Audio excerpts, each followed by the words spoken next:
Assalamualaikum warahmatullahi wabarakatuh. Saya Iftitaul Khairiyah, NIM T2019-1234, kelas PAI A5.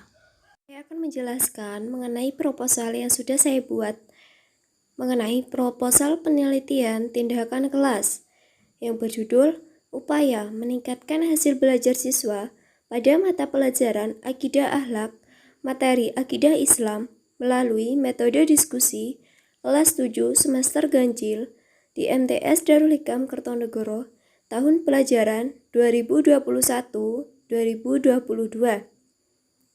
Disusun untuk memenuhi tugas mata kuliah penelitian tindakan kelas. Dosen pengampu Bapak Ahmad Diaul Haq, MPD.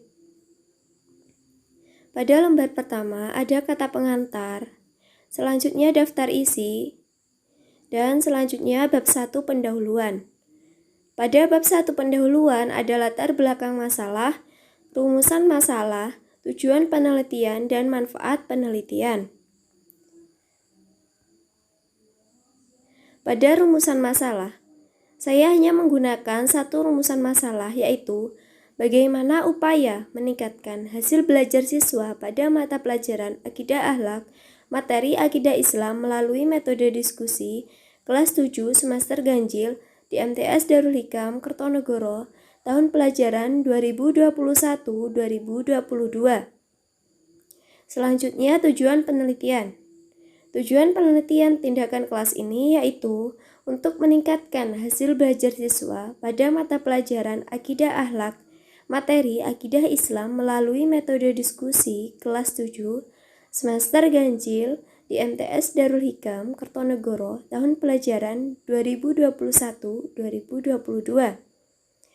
Selanjutnya ada manfaat penelitian. Yang pertama, manfaat bagi sekolah.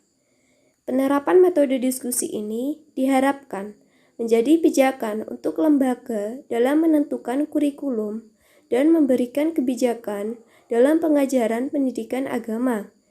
Manfaat yang kedua yaitu bagi guru. Penerapan metode ini, guru pendidikan agama dapat memberikan kesempatan kepada siswa bisa mempraktekkan materi akidah akhlak dalam kehidupan sehari-hari. Dan manfaat yang ketiga yaitu bagi peserta didik.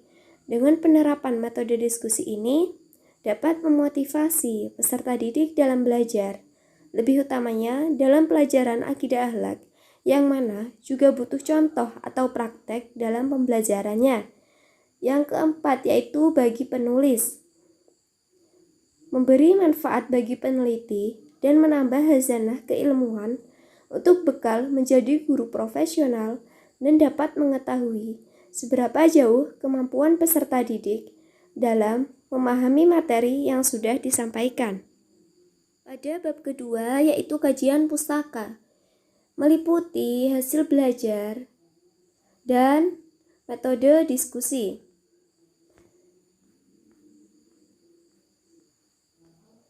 Pada hasil belajar meliputi pengertian hasil belajar. Hasil belajar merupakan prestasi yang dicapai setelah siswa menyelesaikan sejumlah materi pelajaran. Menurut Muhyiddin Syah, prestasi belajar merupakan hasil belajar yang ideal meliputi segenap ranah psikologis yang berubah sebagai akibat pengalaman dan proses belajar siswa. Menurut Slameto, dalam proses pembelajaran di sekolah, kegiatan belajar merupakan kegiatan yang paling inti, artinya bahwa berhasil tidaknya pencapaian tujuan pendidikan banyak bergantung kepada bagaimana proses belajar yang dialami oleh siswa sebagai anak didik. Pandangan seseorang tentang belajar akan dipengaruhi oleh tindakan-tindakan yang berkaitan dengan belajar, dan setiap orang berbeda pandangan mengenai belajar. Yang selanjutnya yaitu ada faktor-faktor yang mempengaruhi hasil belajar. Yang pertama ada faktor intern dan faktor ekstern. Pada faktor intern meliputi faktor inteligensi atau kecakapan. Yang kedua, faktor minat dan motivasi. Yang ketiga, faktor juara belajar. Terus yang B ada faktor ekstern.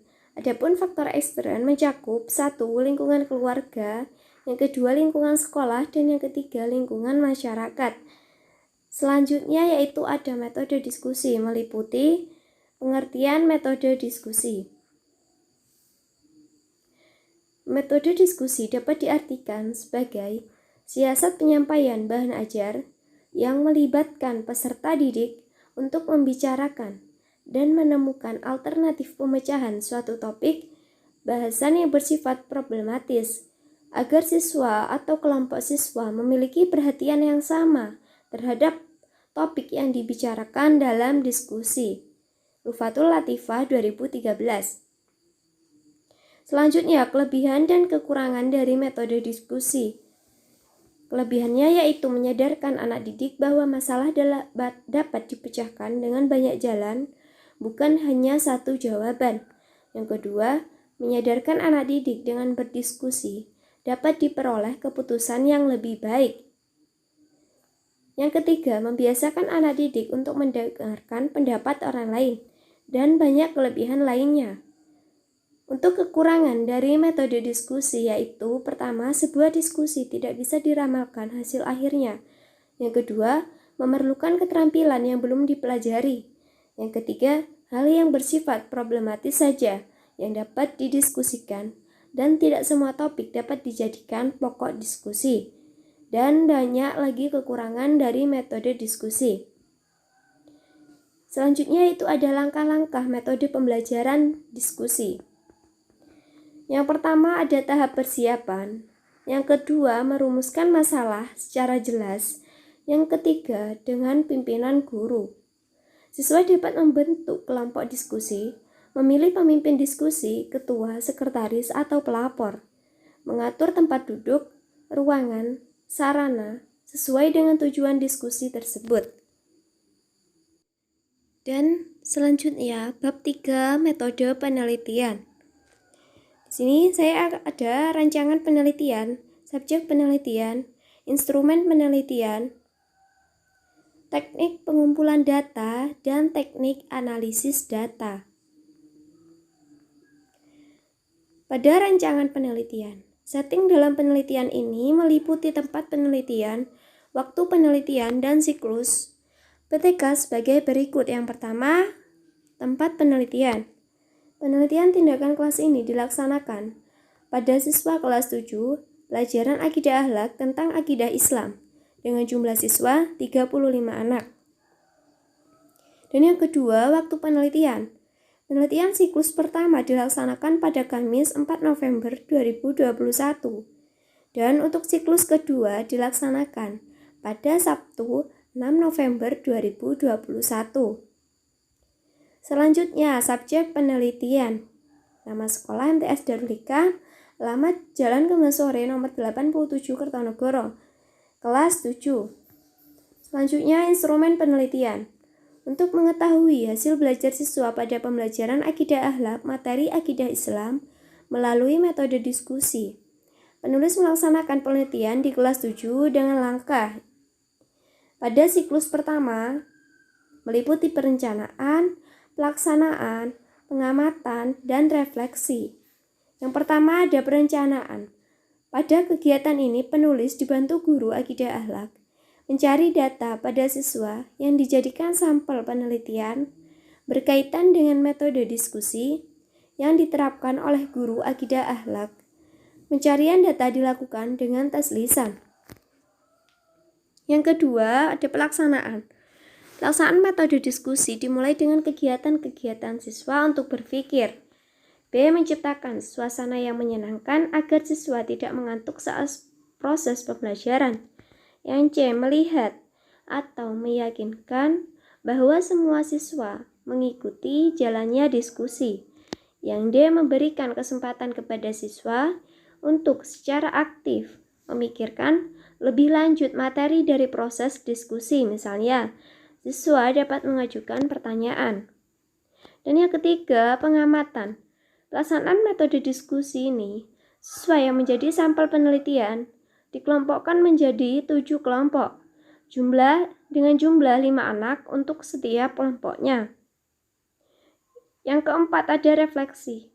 Kegiatan evaluasi dan refleksi dilakukan pada sampel penelitian setelah selesai melaksanakan metode diskusi.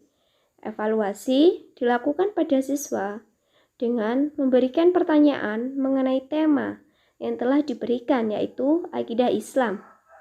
Dan juga diberikan motivasi-motivasi dengan harapan mereka dapat mengamalkan materi yang dibahas, yaitu akidah Islam, dalam kehidupan sehari-hari. Pada siklus 2 sama, yaitu ada perencanaan, pelaksanaan, pengamatan, dan refleksi. Pada perencanaan, peneliti membuat rencana pembelajaran berdasarkan hasil refleksi dari siklus pertama. Pada pelaksanaan, guru melaksanakan pembelajaran berdasarkan rencana pembelajaran. Rencana pembelajaran hasil refleksi siklus pertama, dan yaitu pengamatan. Peneliti melakukan pengamatan terhadap aktivitas pembelajaran siswa. Dan yang terakhir ada refleksi, yaitu melaporkan hasil dari pengamatan pada siklus 2.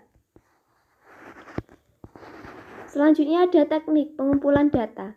Pengumpulan data ini dengan observasi. Observasi dilakukan pada saat siswa-siswi melaksanakan proses pembelajaran mengenai bab akidah Islam dan guru menjelaskan. Kemudian siswa mendiskusikan dan dapat mengajukan pertanyaan apabila ada materi yang belum difahami. Dan yang terakhir ada teknik analisis data. Pada teknik analisis data yang digunakan dalam penelitian yaitu metode diskusi. Karena metode ini suatu cara pengajuan bahan pelajaran yang memberikan kesempatan kepada siswa untuk mengadakan perbincangan ilmiah guna pengumpulan membuat kesimpulan, dapat merangsang siswa untuk ikut mengemukakan pendapatnya, melatih tanggung jawab, dan banyak kelebihan lainnya dari metode diskusi ini. Pada lembar selanjutnya ada daftar pustaka dan juga lampiran-lampiran. Di sini saya hanya melampirkan RPP saja, rencana pelaksanaan pembelajaran pada mata pelajaran akidah akhlak. Satuan Pendidikan MTS Darul Hikam, mata pelajaran akidah akhlak, kelas atau semester 7, tahu ganjil, dengan materi pokok akidah Islam. Lokasi waktu 2x40 jam pelajaran. Yang A, tujuan pembelajaran. Siswa dapat menjelaskan pengertian akidah Islam. Yang kedua, siswa dapat menjelaskan tujuan akidah Islam. Yang ketiga, siswa dapat menyebutkan dasar-dasar akidah Islam. Yang B, langkah-langkah pembelajaran. Ada kegiatan awal yang mana dialokasikan waktu 15 menit. Dan untuk kegiatan inti 55 menit dan pada penutup yaitu 10 menit. Yang C ada penilaian. Yang pertama menggunakan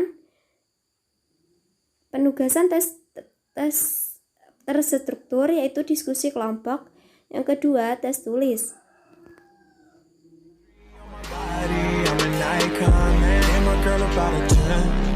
I should fuck her in the Benz.